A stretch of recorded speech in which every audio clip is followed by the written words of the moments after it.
성경 봉독하겠습니다. 요한복음 8장 48절에서 55절까지의 말씀입니다. 요한복음 8장 48절에서 55절의 말씀을 읽을 때 하나님의 말씀을 들으십시오.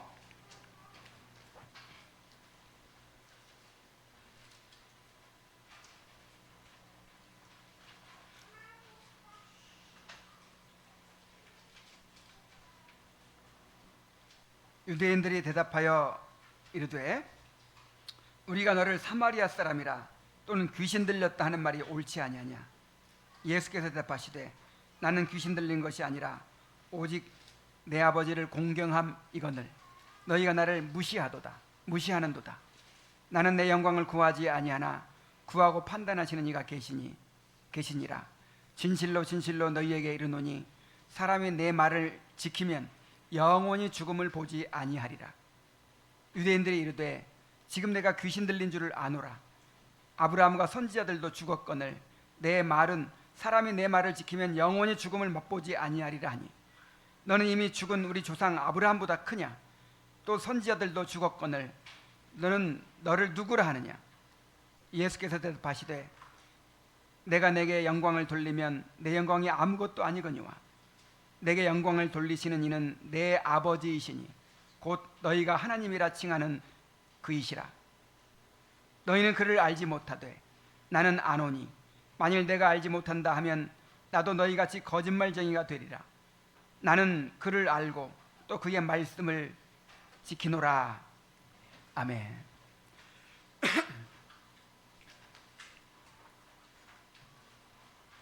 자, 예수님과 유대인들 간의 논쟁이 계속되고 있습니다. 예수님은 아브라함의 자손임을 주장하는 유대인들에게 혈통이 아니라 아브라함의 믿음과 순종을 이어받은 자들이 참된 아브라함의 자손이라고 말씀하셨습니다. 그러나 그들은 하나님께서 보내신 자를 영접하지 않고 그가 전하는 말씀을 거부하고 있기 때문에 그들은 아브라함의 자손일 수 없다고 말씀하십니다. 그들은 오히려 마귀의 자녀라고 그렇게 선언하셨습니다. 자, 이 말씀을 들은 유대인들이 어떻게 반응하고 있습니까? 자, 유대인들은 이제 감정이 격해졌어요. 그래서 심히 모욕적인 말로 예수님을 공격합니다. 자, 이들의 입에 담지 못할 심한 모욕과 이 거절의 말을 들으시면서 예수님께서 어떻게 그들에게 말씀을 계속 전하시는지를 우리가 볼 수 있어요. 예수님은 그들과 맞서 싸우려고 하지 않으셨습니다. 감정적으로 대응하지 않으셨어요. 예수님은 자신을 영화롭게 하시며 또 사람들을 공의롭게 심판하실 하나님을 바라보셨습니다. 그래서 그들이 어떤 반응을 보이는지에 따라서 함께 반응하지 않으시고 오히려 그들에게 영생의 약속을 선포하십니다. 유대인들의 모욕과 거절 가운데서도 예수님은 조금도 흔들리지 않고 자신의 사명을 감당하셨습니다. 본문을 통해서 예수님께서 어떻게 그를 미워하고 죽이려 하는 자들 앞에서 진리의 말씀을 선포하셨는지를 살펴보고 그를 믿는 자가 누리게 되는 영생의 복을 함께 묵상하고자 합니다. 이 말씀을 통해서 하나님이 은혜해 주시기를 바랍니다. 자, 예수님께서 그들을 마귀의 자녀라고 선언하시자 유대인들은 격분하여서 가장 모욕적인 말로 예수님을 공격하지요. 48절입니다.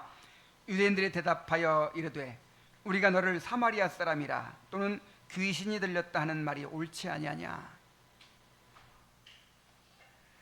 자, 이게 무슨 말입니까?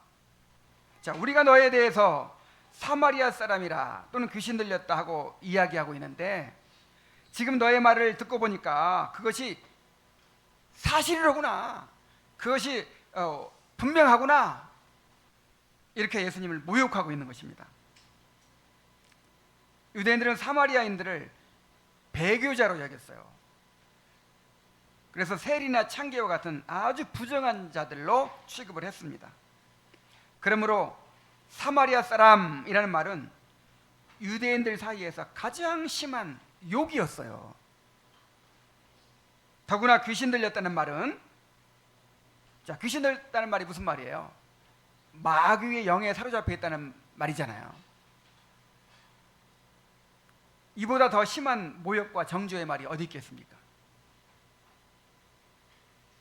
만일 누가 마귀의 종이 되어서 하나님을 모독하거나 영혼을 미혹한다면 그는 마땅히 죽어야 합니다. 그런데 유대인들은 예수님이 병을 고치시고 귀신을 쫓아내신 그 일조차도 귀신의 왕 바알세불의 힘을 힘입어서 그렇게 쫓아낸다라고 규정했습니다. 지금 계속 이렇게 진행되는 논쟁을 보면 유대인들의 마음이 말씀을 들을수록 점점점 완악해져 가고 있어요. 자, 그들도 처음에는 예수님의 말씀을 인정했습니다. 그리고 예수님을 하나님께서 보내신 분으로 인정을 했어요. 그래서 요한은 그들을 예수님을 믿는 자들이라고 불렀어요. 칼빈은 이에 대해서 그들의 구원은 온전한 믿음은 아니었지만 믿음을 위한 준비였기 때문에 믿음이라고 불러준 것이다, 이렇게 설명을 하고 있죠. 자, 그런데 그들은 믿음을 위한 준비 상태에 있었는데, 그래서 말씀을 들으면서 점점 예수님께 대해서 마음이 더 열려지고 점점 그들의 믿음이 온전해지는 것이 아니고 반대로 처음에는 예수님에 대해서 호감을 가지고 예수님을 하나님이 보내신 자로 인정할 정도였는데 말씀을 들으면 들을수록 점점 더 완악해지고 점점 더 예수님을 대적하게 되었단 말이에요.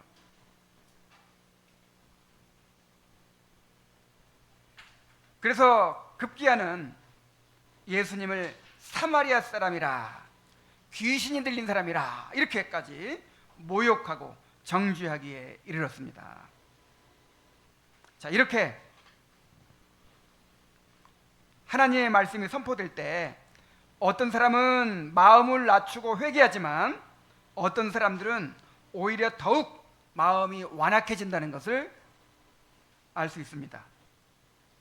왜 말씀을 들으면서 마음이 더 완악해질까요? 자, 왜 말씀이 사람을 더 그렇게 완고하게 만들고 악하게 만드는 것일까요?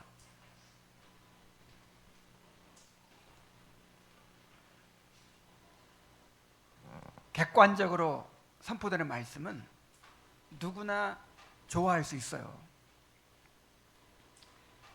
사람들은 하나님에 대하여 믿어야 할 진리나 하나님께서 사람에게 요구하시는 의무에 대해서 들을 때 이 지적인 만족감을 느껴요. 그리고 도덕적인 이상의 감동을 받기도 합니다. 사람에게 이 도덕적 본성이 있고 이 종교적 본성이 있기 때문에 아주 수준 높은 그런 하나님에 대한 진리를 듣거나 그 다음에 도덕적으로 아주 수준 높은 삶이 제시될 때 감동을 받게 돼 있어요. 때로는 양심의 가책에 대한 보상 심리로 양심을 찌르고 책망하는 말씀을 오히려 좋아하기도 합니다.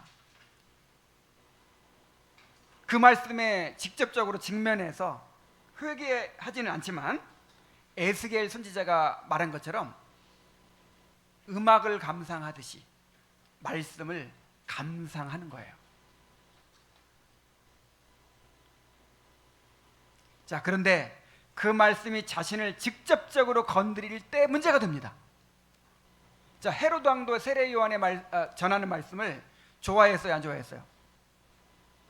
세례 요한이 회개의 메시지를 전하니까 맞아, 그래야 돼 이렇게 인정하고 마음으로는 번민하면서도 달게 들었다고 했어요.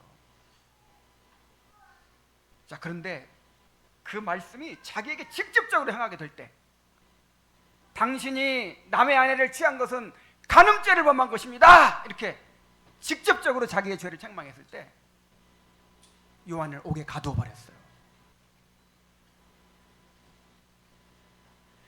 예수님을 믿노라고 했던 유대인들도 처음에는 예수님의 말씀을 기뻐했습니다. 그러나 예수님께서 그들을 인정해 주시고 그들을 높여주시고 그랬으면 정말 예수님 눈물을 흘리며 예수님 따랐을 거예요. 그런데 예수님이 그들을 인정해 주시지 않는 거예요. 너희의 믿음은 참된 믿음이 아니다.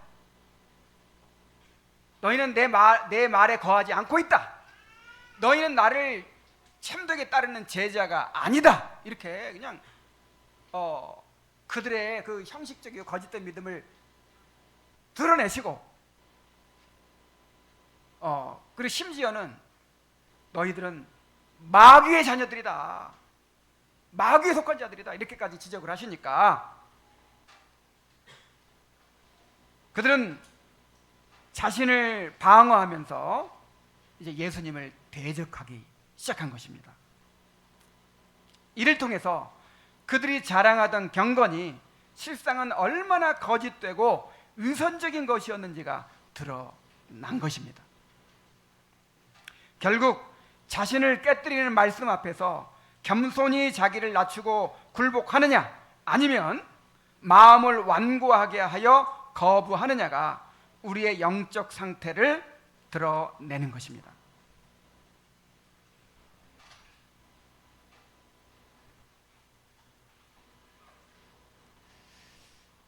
말씀 앞에서 나를 그 말씀이 직접적으로 책망하고 내 죄를 드러내고 그렇게 할 때 그 말씀 앞에서 어떤 태도를 취하느냐가 그 사람의 그 신앙을 드러내는 것이죠. 그러므로 우리는 말씀 앞에서 언제나 마음을 낮추는 자들이 되어야 합니다. 우리의 본성이 얼마나 부패했는지를 안다면 오히려 숨은 죄를 드러내고 완악함과 교만을 깨뜨리는 책망의 말씀을 사랑해야 합니다. 이것은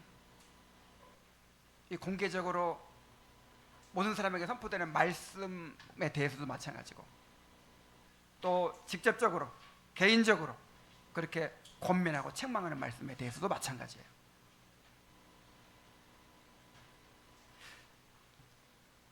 전에 어떤 목사님이 이 산에서 벌목을 해가지고 그 나무를 강으로 이렇게 운반해서 이제 파는데, 그래서 그 나무가 누구의 소유인가를 표시를 해야 되잖아요. 그래서 그 나무 밑둥에 낙인을 찍어 놓는 거예요.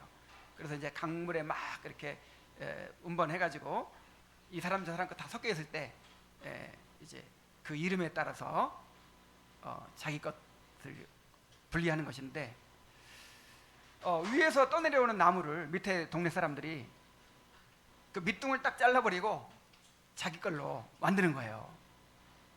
그래서 목사님이 가만 보고는 야, 안 되겠다, 이 사람들의 죄를 지적해야겠다 하고 설교를 하시는 것입니다. 설교 제목이 뭐냐, 도적질하지 말라, 이런 말씀을 전했어요. 도적질하지 말라. 다 아멘으로 받습니다. 아멘. 근데 그 다음날 또 남의 나무 밑둥을 자르고 또 자기 이름을 딱 새기고 그런 일을 계속하는 거예요. 야, 이게 사람들은 그 말씀을 객관적으로 그렇게 그냥 받아들이려고 하지, 그 말씀을 통해 자기를 직접 그렇게 그 말씀에 직면해 가지고 바꾸려고 하지 않아요. 그냥 합리화합니다. 그 나무 그냥 떠내려온 거 이거 그냥 떠내려 왔으니까 이거 좀 내가 소유해도 그게 무슨 큰 문제냐. 그리고 나만 그렇게 하는 것이 아니고 다른 사람들도 다 그렇게 하고 있는 거니까 이건 굳이 도둑질이라고 할 수가 없어. 자, 이런 식으로 그냥 다 합리화하는 거예요. 그래서 그 다음 주에 목사님의 설교 제목이 뭐냐면 남의 나무에 밑둥을 자르지 말라. 남의 나무에 밑둥을 자르지 말라. 이렇게 설교 제목을 정했대요. 그렇게 직접적으로 죄를 드러내지 않으면 깨달아요, 못 깨달아요? 깨달을 수 없어요. 때로는 개인적으로 책망을 해야 돼요. 자, 우리가 이 말씀을 통해서 우리를 비추어 보고 또 그 말씀에 살핌을 받고 지적을 받고 이렇게 하지 않고 어떻게 우리가 죄를 깨닫고 어떻게 회개의 삶을 삽니까? 어떻게 우리가 성화를 이루어갈 수 있습니까? 그래서 잠언 기자는 훈계와 책망을 싫어하는 사람을 교만한 자요, 미련한 자라고 했고, 또 훈계와 책망을 사랑하는 사람을 겸손한 자요, 지혜로운 자라고 부릅니다. 왜 그렇습니까? 자주 책망을 받으면서도 목이 곧은 사람은 갑자기 패망을 당하고 피하지 못한다 그랬어요. 그러나 마음을 낮추고 책망을 달게 받는 자는 복을 받고 생명의 길을 걷게 되기 때문입니다. 그러므로 시편 기자와 같은 겸손한 마음으로 말씀을 들어야 돼요. 시편 139편 23절 24절에서 하나님이여 나를 살피사 내 마음을 아시며 나를 시험하사 내 뜻을 아옵소서. 내게 무슨 악한 행위가 있나 보시고 나를 영원한 길로 인도하소서. 하나님의 직접 계시를 받는 이 선지자인데 뭐 누가 꼭 이렇게 지적해줘야 알겠어요? 그냥 척하면 다 알지. 그런데 하나님 앞에서, 말씀 앞에서 이렇게 겸손한 태도를 고백하고 있는 거예요. 하나님, 말씀을 통해서 나를 살펴주시옵소서. 나를 시험해 주시옵소서. 나에게 무슨 악한 행위가 있나 드러내 주시옵소서. 자, 이런 마음으로 우리가 말씀을 들어야 돼요. 그래서 말씀을 통해서 우리의 허위와 가식과 이 죄악들이 드러나게 될 때 오히려 감사해야 하는 것입니다. 그보다 더 큰 복이 없는 거예요.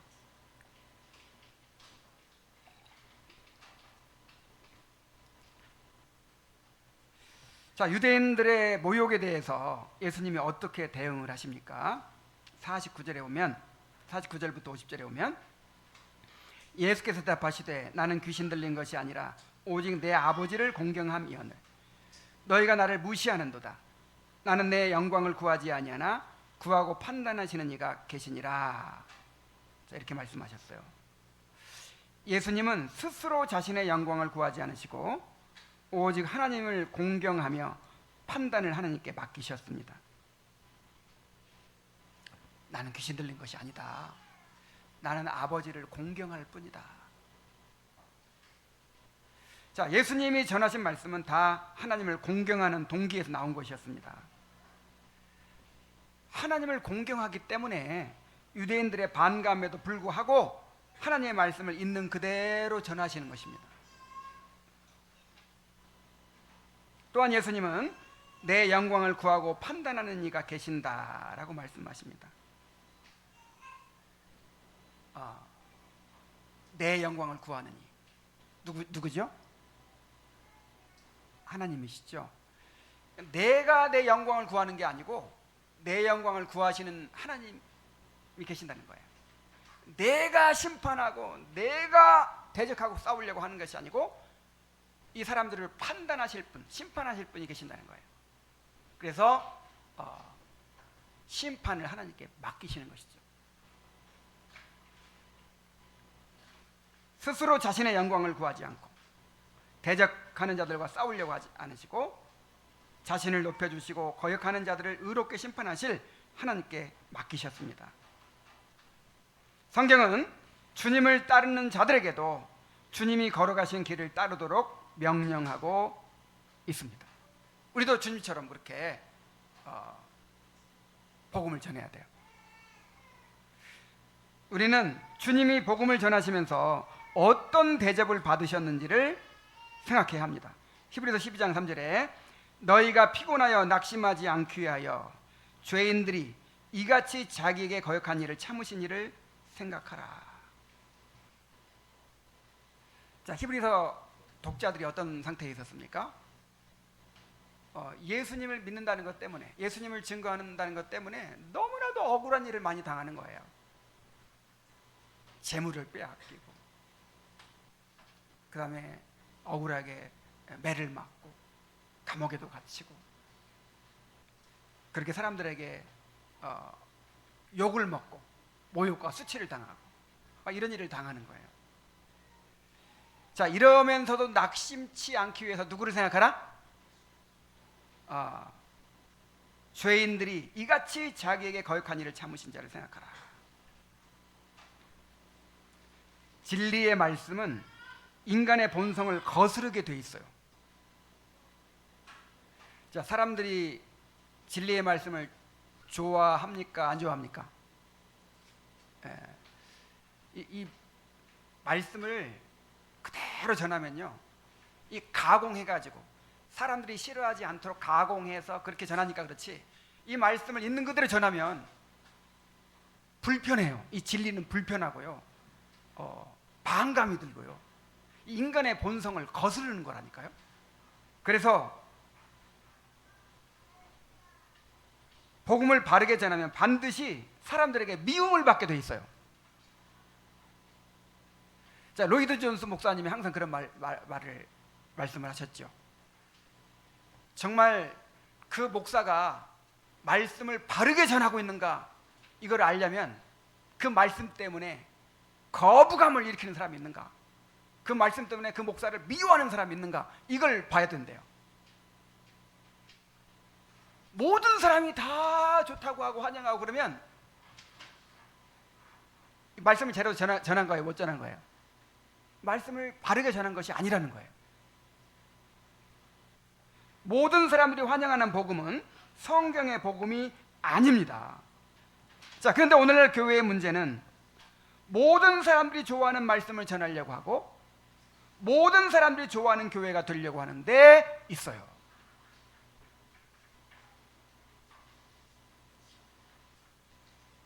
자, 생각해 보세요. 우리 주님께서 그토록 선하시고 자비하시고 완전하신 주님께서 정말 하나님의 뜻을 바르게 전하셨겠죠. 자, 그랬을 때 사람들이 어떻게 반응했어요? 사마리아 사람이다, 귀신 들린 자다, 미친 사람이다, 또 이단의 괴수다, 이런 말을 들었어요. 그것도 하나님을 믿는다고 하는 사람들에게. 심지어 사람들의 미움을 받고 죽임을 당하셨어요. 자, 그런데 그분을 따르는 제자인 우리가 모든 사람들에게 환영받으려고 하면 어떻게 되겠습니까? 어떻게 주님의 참된 제자가 될 수 있겠어요? 우리는 주님으로 인하여 미움받고 배척받는 것을 오히려 특권으로 여기고 기뻐해야 합니다. 이것이 우리가 주님께 속한 자라는 가장 확실한 증거이기 때문입니다.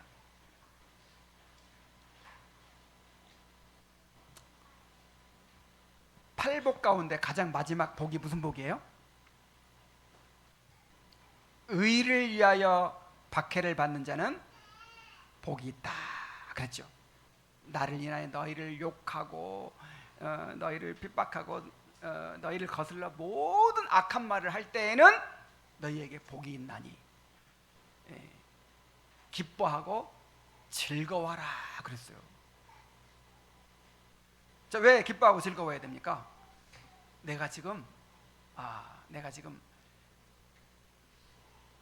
주의 말씀을 따르는 자가 분명하다. 내가 주님의 말씀을 바르게 증거하고 있는 자가 분명하다. 내가 예수님께 속한 자임이 분명하다라고 하는 증거이기 때문입니다. 요한복음 15장 18절 20절에는 이렇게 말씀하셨어요. 세상이 너희를 미워하면 너희보다 먼저 나를 미워한 줄 알라.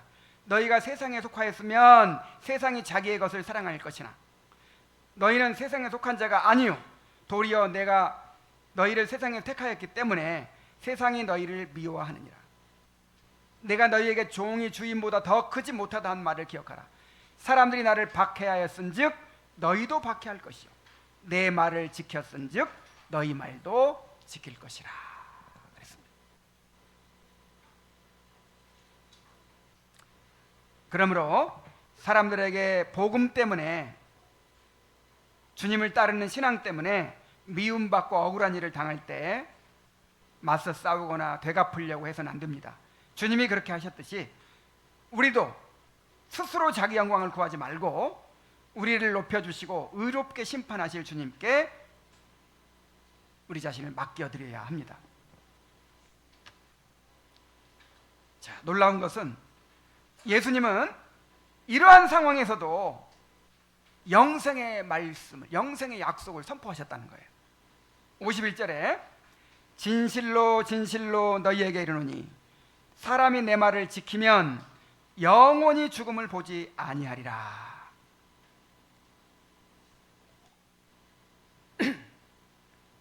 자, 죽음을 보지 않는다는 것은 육체적으로 죽지 않는다는 말이 아니죠.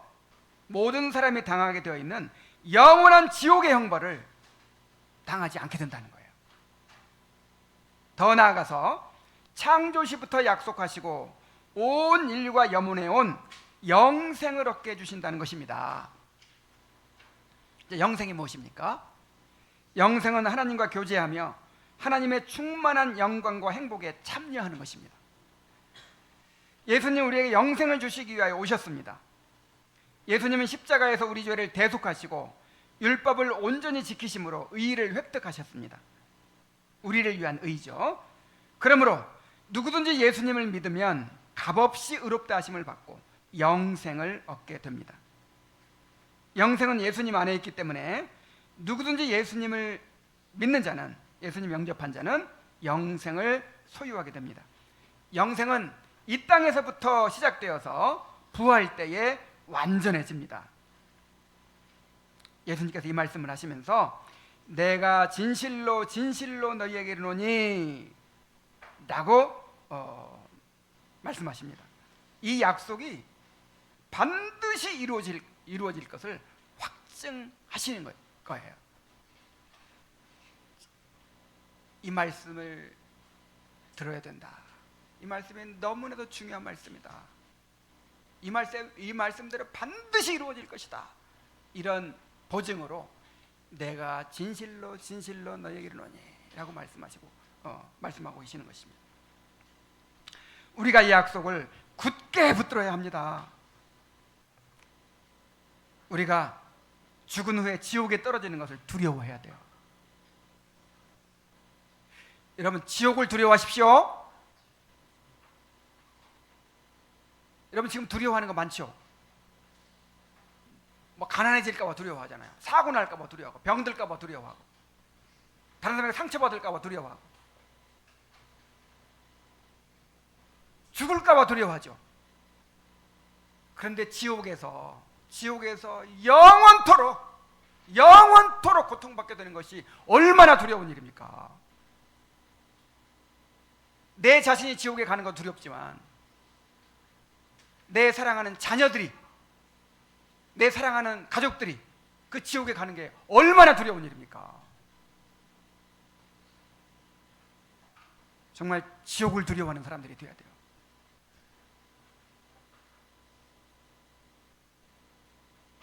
나아가서 하나님 나라의 영생을 사모해야 합니다. 무한하시고 영원하시고 불변하시는 하나님, 거룩하시고 공의로우시고 지혜와 능력이 무한하시고 그 다음에 선하시고 진실하신 하나님, 그 하나님을 영원토록 알아가면서 그 하나님의 사랑을 누리고 그 하나님의 영광을 누리고, 자, 이렇게 살게 될 것을 사모해야 됩니다. 우리는 노후를 위해서 저축을 하고 연금을 붓습니다. 혹시 자동차 사고가 나게 될 것을 예상하고, 또 암에 걸릴 것을 두려워해서 많은 돈을 보험에 투자합니다. 자, 그런데 영원한 삶을 위해서는 무관심한 사람들이 많아요. 잠시 이 땅에서의 삶에 대해서는 그토록 준비하면서, 그토록 걱정하고 미리미리 준비하면서, 영원한 삶을 위해서는 고민하지 않고 두려워하지 않고 왜 준비하지 않는 것입니까? 모든 사람들이 반드시 죽게 되어 있지 않습니까? 그리고 죽은 후에는 반드시 지옥에 떨어지게 되어 있지 않습니까? 지금 이 땅에서 어떤 선택을 하느냐에 따라서, 어떤 삶을 사느냐에 따라서 어디서 영혼을 보낼 것인가가 영원히 결정되지 않습니까? 그런데 왜 그렇게 영혼의 문제에 대해서는 무관심하고 안일하게 살아가는 것입니까? 내가 과연 내가 가진 믿음이 구원하는 참된 믿음인지, 내가 과연 거듭난 사람인지 회심한 사람인지 불분명한 상태에서 왜 그렇게 안일하게 살아갈 수 있는 것입니까?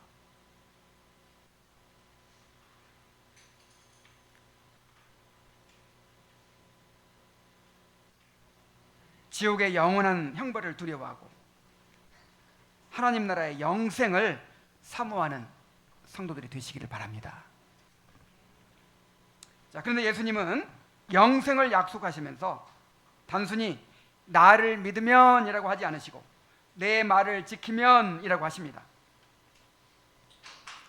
자, 어떻게 하면 영생을 얻는다고요? 내 말을 지키면 영생을 얻는다는 거예요. 자, 이 말씀은 행위를 통해서 영생을 얻는다는 말씀이 아닙니다. 예수님은 계속해서 거짓 믿음과 참된 믿음에 대해서 말씀해 오셨죠. 자, 우리가 요한복음에서 계속 확인하고 있듯이 믿는다고 해서 다 같은 믿음이 아니에요. 믿음에는 구원 얻는 믿음이 있고 구원 얻지 못하는 믿음이 있어요. 죽은 믿음이 있고 산 믿음이 있어요. 성령으로 거듭나서 참된 믿음을 가진 사람을 어떻게 알 수 있습니까? 자, 이것을 예수님께서 지금 계속 설명해 오시는 거예요. 이것 때문에 지금 미움받고 계시는 거잖아요. 예수님이 뭐라고 하셨어요? 너희가 내 말에 거하면 그때 너희 믿음이 참 믿음이다. 참 믿음이 된다. 그리고 참 제자가 된다. 이렇게 말씀하시잖아요. 참 믿음을 가진 사람은 예수님의 말씀 안에 거합니다. 예수님을 따르는 참된 제자가 됩니다. 여러분은 참된 믿음을 가지고 있습니까? 성경은 너희가 믿음에 있는가 너희 자신을 시험하고 확증하라고 명령합니다. 또 더욱 힘써 너희 부르심과 택하심을 굳게 하라고 명령합니다. 자, 하나님께서 우리의 영혼의 상태를 그냥 쉽게 알게 하지 않으시고 이렇게 어렵게 하셨을까? 왜 이렇게 자기의 오랜 세월에 걸쳐서 내가 믿음 안에 있는가 막 나를 시험해 봐야 되고 확증해 봐야 되고 그렇게 오래 걸려서 확신을 갖게 하셨을까? 그냥 쉽게 분별할 수 있는 방법이 없을까요? 요즘 우리가 그 믿음의 확신을 누리는 삶, 그 책을 읽고 있지만 그 책 딱 읽으면 그냥 읽고 나면 확신이 딱 생기는 게 아니에요. 확신을 얻는 길을 안내해 줄 뿐이에요.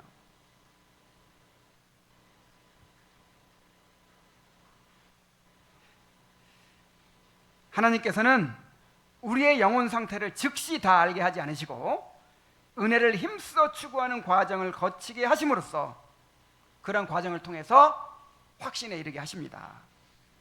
이것이 우리를 겸손케 하시고 거룩하게 하시는 하나님의 지혜롭고 선하신 섭리예요. 믿음의 열매가 풍성하게 맺혀서 나의 믿음이 살아있는 참된 믿음임이 드러나게 되도록 더욱 힘써 은혜를 추구하시기 바랍니다. 자, 그런데 이토록 놀라운 영생의 약속을 주시는데도 유대인들은 오히려 그 말씀을 가지고 또 예수님을 공격해요. 52절 53절에 보면 유대인들이 이르되 지금 내가 귀신 들린 줄을 아노라. 아브라함과 선지자들도 죽었거늘 내 말은 사람이 내 말을 지키면 영원히 죽음을 맛보지 아니하리라 하니 너는 이미 죽은 우리 조상 아브라함보다 크냐? 또 선지자들도 죽었거늘 너는 너를 누구라 하느냐? 자, 내 말을 지키면 영원히 죽음을 보지 아니하리라. 이거 얼마나 놀라운 영생의 약속입니까? 그런데 이 은혜로운 약속이 오히려 이제 공격의 이 수단이 되는 것이죠. 너를 믿으면 사람이 죽지 않는다고? 그러니까 우리가 너를 귀신 들렸다고 하는 거야. 아브라함과 선지자들도 다 죽었는데 어떻게 너를 믿으면 죽음을 보지 않는다는 것이냐? 도대체 너는 너를 누구로 생각하는 것이냐? 하고 예수님을 공격합니다. 자, 예수님이 죽음을 보지 않는다는 말이 무슨 말이었어요? 육체적으로 죽지 않는다는 말이 아니었잖아요. 지옥 가지 않는다는 말이었죠. 영원한 형벌을 받지 않는다는 말이었잖아요. 하나님 나라에서 영생을 누리게 된다는 말씀이었잖아요. 그런데 그들은 단지 육체적으로 죽지 않는다는 말로 곡해하여 비난하고 있습니다. 참, 이 사람들이 얼마나 무지합니까? 무지하고 교만한 사람들은 자기 생각으로 하나님의 말씀을 함부로 판단합니다. 자, 그들은 자신들의 영적인 어둠과 무지를 알지 못해요. 자, 이런 거를 이중적 무지라고 했죠. 이중적 무지. 무지해서 아무것도 몰라. 근데 더 심각한 문제가 뭐예요? 자기가 무지하다는 사실을 몰라요. 자, 내가 무지하다는 걸 알아야 이 무지를 고칠 거 아니에요. 배우려고 할 거 아니에요. 근데 무지하다는 사실조차 몰라. 그래가지고 자기들이 다 안다고 판단하고, 그렇게 심지어 하나님의 아들이 와서 말씀을 전하는데도 틀렸다고, 너는 귀신 들렸다고 막 이렇게 공격을 하는 거예요. 자, 이게 지금 우상 숭배자들이 이런 말 하고 있는 거 아니죠? 이방인들이 이런 말 하는 거 아니죠? 누가 이런 말 하고 있어요? 하나님을 누구보다도 잘 믿는다고 생각하는 사람들이 이렇게 하고 있어요.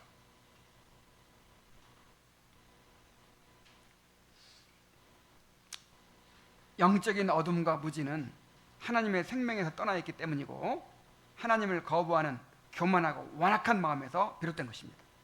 자, 그러므로 성령께서 거듭나게 하시고 그 눈을 열어 깨닫게 해 주셔야 합니다. 교만하고 완악한 마음이 깨어져야 합니다. 그렇지 않으면 인간의 지혜로 영적인 진리를 결코 깨달을 수가 없어요.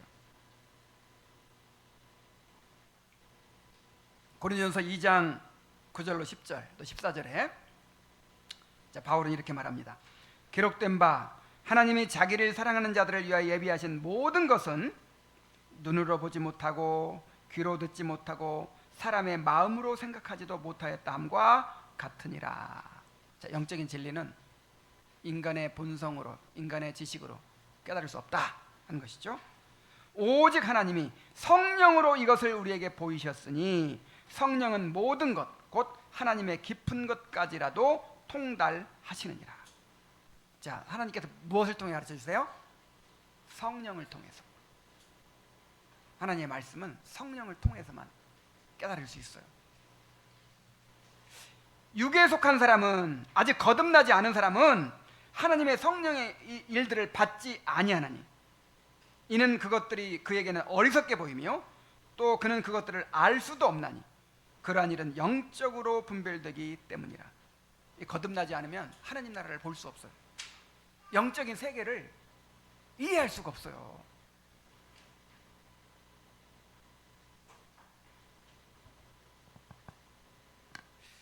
자, 어떻게 보면 예수님이 정말 헛수고를 하고 계시는 것 같아요. 그렇죠? 아니, 그렇게 말씀을 전할수록 그냥 그렇게 오히려 더 막 예수님 대적하고, 그런 사람들한테 계속 이렇게 오랫동안 씨름하시고 논쟁하시고, 왜 이렇게까지 하시나? 도대체 이런 사람들한테 영생의 복음을 선포하시는 것이 무슨 유익이 있을까? 그런 생각이 들죠. 자, 그러나 예수님이 계속해서 말씀을 전하시는 이유가 있습니다. 자, 그들 대부분이 예수님을 대적하고 있지만 그 중에는 예수님의 말씀에 마음을 열고 있는 사람들도 있어요. 하나님께서 택한 자들이 있습니다. 그러니까 모든 사람들이 다 진리의 말씀을 거부하는 것처럼 보여도 이 세상에는 주님의 택한 자들이 있어요. 이것을 우리가 믿기 때문에 복음을 전하는 거죠. 그리고 지금은 마음을 닫고 있지만 나중에라도 받아들일 사람들이 있어요. 실제로 그들 가운데 이 성령 강림 후에 나중에 복음을 듣고 깨닫고 회개하게 된 사람들이 있었죠.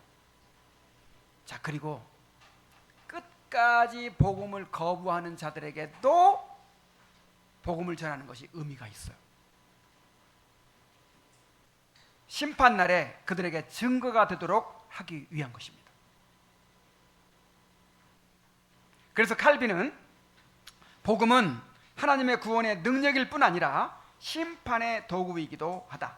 왜냐하면 하나님은 같은 말씀으로 어떤 자들을 생명으로 이끌고 어떤 자들을 사망으로 넘기시기 때문이다 라고 했습니다.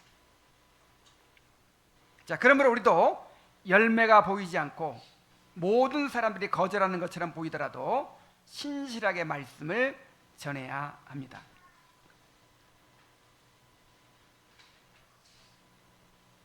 이제 마지막으로 예수님은 사람들의 반대에도 불구하고 말씀을 전하실 수밖에 없는 자신의 사명과 필연적인 동기를 말씀하십니다.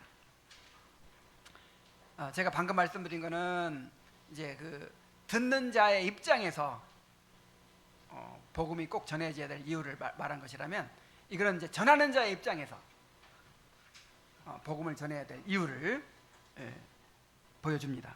54절 55절 예수께서 대답하시되 내가 내게 영광을 돌리면 내 영광이 아무것도 아니거니와 내게 영광을 돌리시는 이는 내 아버지시니 곧 너희가 너희 하나님이라 칭하는 그이시라. 너희는 그를 알지 못하되 나는 아노니 만일 내가 알지 못한다 하면 나도 너희같이 거짓말쟁이가 되리라. 나는 그를 알고 또 그의 말씀을 지키노라. 자, 예수님이 모든 반대를 무릅쓰고 말씀을 전하신 것은 예수님은 오직 하나님의 영광만을 구하셨기 때문입니다. 내게 영광을 돌리시는 이는 아버지시라 그랬죠? 자, 누가 누구한테 영광을 돌려요? 자, 아버지께서 자기에게 영광을 돌리신대요. 자, 이게 무슨 말이냐면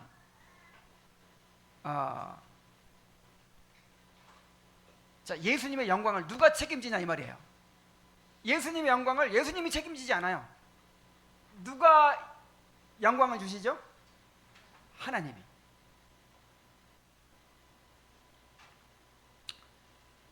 하나님은 아들에게 하늘과 땅의 모든 권세를 주셨고 심판의 권세를 위임하셨으며 모든 이름 위에 뛰어난 이름을 주셔서 모든 무릎을 그 앞에 꿇게 하셨고 항상 그의 기도를 들어주심으로 그를 영화롭게 하셨습니다.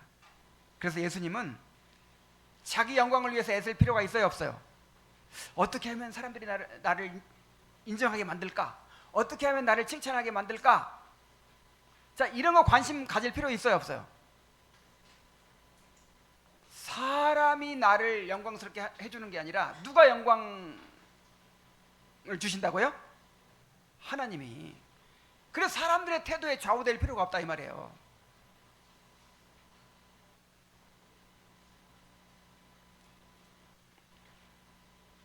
자, 예수님은 이렇게 오직 아버지께서 주시는 영광만을 구하셨기 때문에 사람들이 뭐라고 하든 개의치 않으시고 하나님의 영광을 바라보며 복음을 전하신 것입니다. 자, 또 한 가지 이유는 뭐냐면 예수님만이 하나님을 온전히 아시고 그 말씀을 지키시는 분이기 때문입니다. 자, 이 세상에 하나님을 아는 사람이, 온전히 아는 사람이 누가 있어요? 아버지께로부터 오신, 하늘에서 오신 예수님 말고는 하나님을 아는 사람이 없어요. 예수님은 하나님이 누구신지를 알리시기 위하여 이 땅에 오신 분입니다. 그런데 만일 예수님이 하나님의 말씀을 전하지 않는다면 어떻게 되겠어요? 예수님 말씀하시기를 그럼 난 거짓말쟁이가 되고 만다. 자, 거짓말이라고 하는 건요, 사실을 왜곡하는 거죠. 어떤 사실을 왜곡해서 전하는 게 거짓말인데 그것만 거짓말이 아니에요. 우리가 대요리문답에서 배웠죠? 거짓말은요, 반드시 내가 드러내야 되는데 침묵하는 것도 거짓말이에요. 여러분, 침묵을 통해 거짓말하는 경우가 많죠.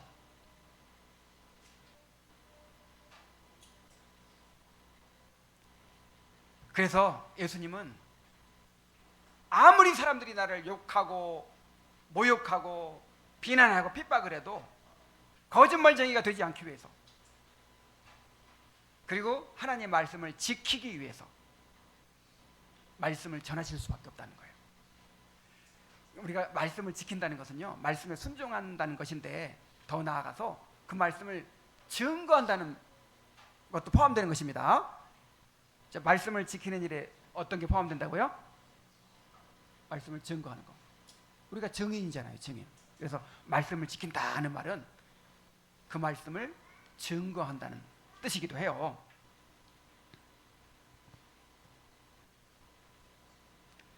자, 우리에게도 사람들의 반대에도 불구하고 신실하게 복음을 전해야 되는 필연적인 동기가 바로 이 두 가지입니다.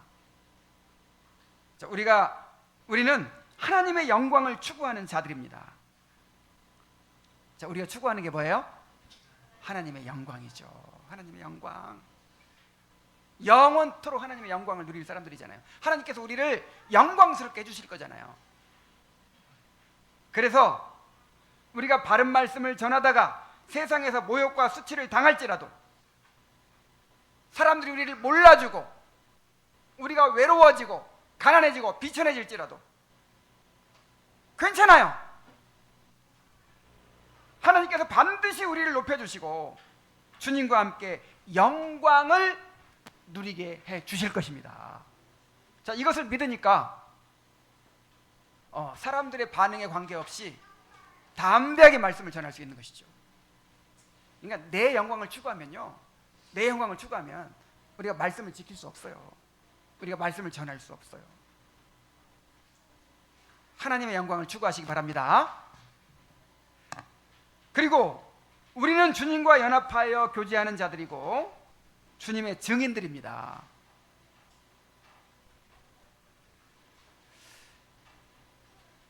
자, 우리가 예수님 영접하고 주님과 연합한 사람들이잖아요. 우리가 예수님에게서 보고 들은 것이 있잖아요. 우리는 보고 들은 것을 말하지 않을 수가 없어요. 우리는 말과 행실로 주님께 대해 보고 들은 것을 전하는 사람들입니다. 만일 세상의 박해를 두려워해서 침묵한다면 우리는 뭐가 된다고요? 거짓말쟁이가 돼요. 거짓말쟁이. 우리가 여러분 정말 하나님의 그 은혜를, 놀라운 구원의 은혜를 누리고 있잖아요. 말할 수 없는 은혜를 누리고 살고 있잖아요. 그런데 침묵하고 살아. 그 은혜에 감사하지도 않고 그 은혜를 찬양하지도 않고 증거하지도 않아요. 거짓말쟁이에요. 그러면 거짓말쟁이. 안 받은 것처럼, 받았으면서도 안 받은 것처럼. 그것은 말씀을 지키는 게 아니에요. 그러므로 우리는 언제 어디서든 주님과 동일시하고 말과 행동으로 담대하게 주님을 증거하는 사람들이 되어야 하는 것입니다. 주님이 약속하신 영생의 약속을 굳게 붙드는 사람들이 되시기를 바랍니다. 그리고 주님을 본받아서 어떠한 모욕과 거절에도 불구하고 영생의 복음을 담대히 증거하는 증인들이 되시기 바랍니다. 기도하겠습니다. 하나님 아버지, 주님께서 사람들에게 미움받고 배척당하시고 심지어 죽임을 당하시면서까지 자신이 받은 사명대로 하나님을 우리에게 알려주시고 영생의 복음을 전해주셨기 때문에 우리가 이렇게 예수님을 믿고 구원받게 되었습니다. 하나님 아버지, 그 영생의 약속을 굳게 붙들게 하여 주시옵소서. 또한 주님은 우리를 주님을 따르는 제자요 또 증인들로 불러주셨습니다. 앞서가신 예수님을 따라서 우리도 세상에서 미움받고 배척당하고 모욕을 당할지라도 하나님께서 우리에게 주실 영광을 바라보면서 우리가 보고 들은 것을 숨기지 않고 침묵하지 않고 담대히 전하는 자리가 될 수 있도록 인도하여 주시옵소서. 예수님의 이름으로 기도하옵나이다.